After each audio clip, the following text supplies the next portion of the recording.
Assalamualaikum warahmatullahi wabarakatuh. Ibu bapak hadirin pemuda-pemudi sebangsa setanah air.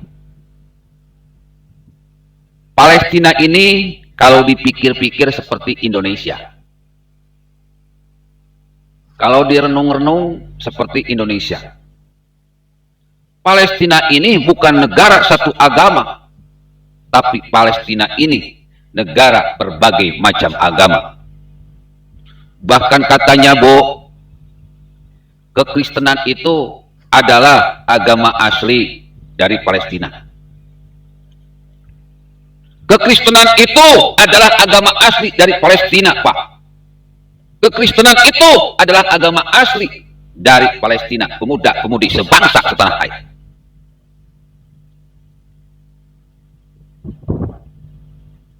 Kenapa demikian? Karena Yesus itu lahir di Bethlehem, Palestina. Yesus itu lahir di Bethlehem, Palestina.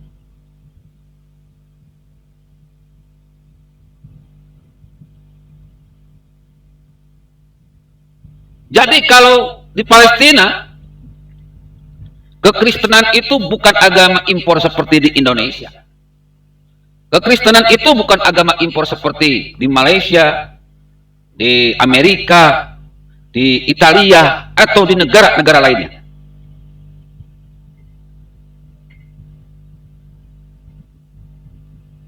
Tapi kekristenan itu adalah lahir di Palestina karena Yesus lahir di Bethlehem, Palestina. Di Palestina, Bu, orang tidak bisa menembak agama seseorang dari namanya. Ya, Bu. Jadi ibu bapak hadirin pemuda-pemudi sebangsa setanah air, kalau nanti suatu saat punya harta, punya kesempatan untuk jalan-jalan ke Palestina, hati-hati, Bu. Di sana beda dengan Indonesia. Di sana beda dengan negara-negara lain. Karena yang namanya Abdullah di Palestina belum tentu Muslim. Dan yang bernama Isa atau Maryam belum tentu Kristen. Bisa jadi yang namanya Abdullah adalah orang Kristen, yang namanya Isa dan Maryam adalah orang Islam. Jadi kalau di sana harus nanya dulu. Ya, Bu. Ya, Pak. Pemuda-pemudi sebangsa setanah air dimanapun kalian berada. Palestina ini mengambil dasar negara sekuler. Bukan negara agama, tapi negara berbagai macam agama. Di sana ada Islam, di sana ada Kristen. Yang kita ketahui kan, anggapnya Palestina ini seperti negara Arab, mayoritas Islam. Padahal kagak, di sana ada Kristen.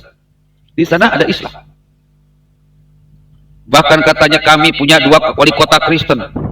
Pera Babon di Bethlehem dan Janet Mikhail di Ramallah. Bapak Ibu hadirin pemuda-pemudi sebangsa setanah air. Di Palestina, kalau saat Natal, orang yang datang ke sana bakal mengira penduduknya mayoritas Kristen. Kenapa? Di sana kalau Natal orang Islam ikut merayakan Natal, sehingga banyak yang menyangka orang Palestina Kristen semua. Di sana di Palestina, Bu, kalau Idul Fitri orang Kristen ikut, sehingga banyak yang menyangka kalau Palestina adalah negara Muslim. Di sana itu toleransinya itu sudah sangat tinggi. Sejarahnya itu kuat. Sejarah kekristenannya tinggi, sejarah keislamannya juga tinggi. Jadi masalah konflik Palestina Israel ini bukan masalah agama, tapi ini masalah penjajahan di atas dunia. Dan yang namanya penjajahan harus segera diakhiri.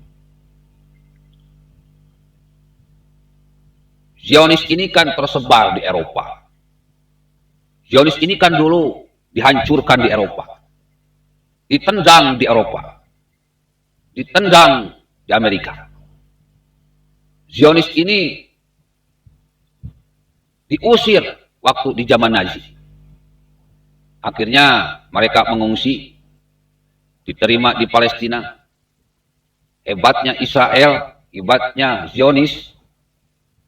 Setelah dia hidup enak, hidup nyaman, karena bantuan dan pertolongan dari orang-orang Palestina, karena di sana Islamnya juga kuat, Kristennya juga apalagi pasti sangat kuat. Pengungsi-pengungsi Yahudi ini, pengungsi-pengungsi Zionis ini, hidup bareng bersama di negara Palestina. Orang Islamnya ada, orang Kristennya ada, orang Yahudinya ada. Tapi dasar Zionis serakah, malah terus mencaplok pelan tapi pasti negara Palestina yang asalnya begitu luas, kini semakin sempit, menipis bahkan mau hilang. Kalau Zionis ini dulunya sebuah negara, nggak ada dulu yang mengatakan bahwa Zionis sebuah negara. Ini karena memang serakah dan jahat saja.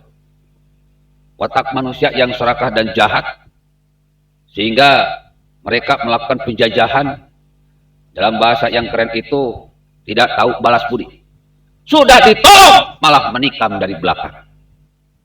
Sebetulnya saya ingin memendam rasa ini, bro.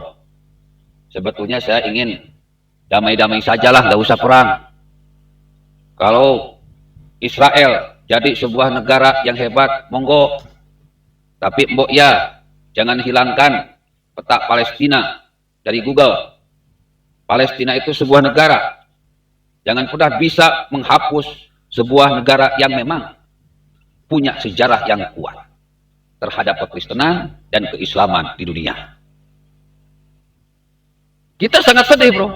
Baru 12 jam gencatan senjata, Israel sudah berulah lagi. Ya sudah kalau begini. Ternyata Israel benar-benar zalim. Ternyata Israel benar-benar angkuh. Ternyata Israel benar-benar rakus. Ternyata Israel benar-benar tamak. Maka mungkin inilah waktunya kehancuran Israel. Firaun ketika dia jaya, ketika dia berkuasa, kekuasaan sudah mencapai puncaknya.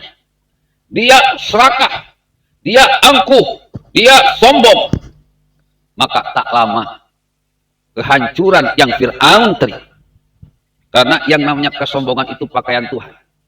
Serakah, tamak itu perbuatan iblis. Ala laknatullah ala zalimin. Allah melaknat orang-orang yang tamak, orang-orang yang jahat, orang-orang yang sombong. Jadi saatnya seluruh dunia yang berbeda agama ini sekarang sudah jelas.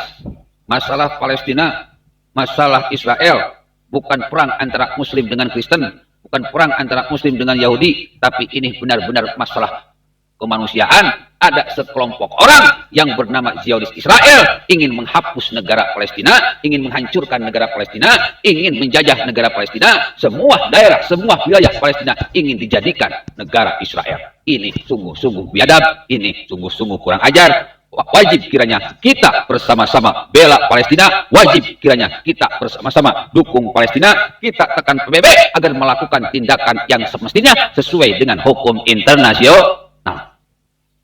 Oke, billahi taufiq wal hidayah. Wassalamualaikum warahmatullahi wabarakatuh.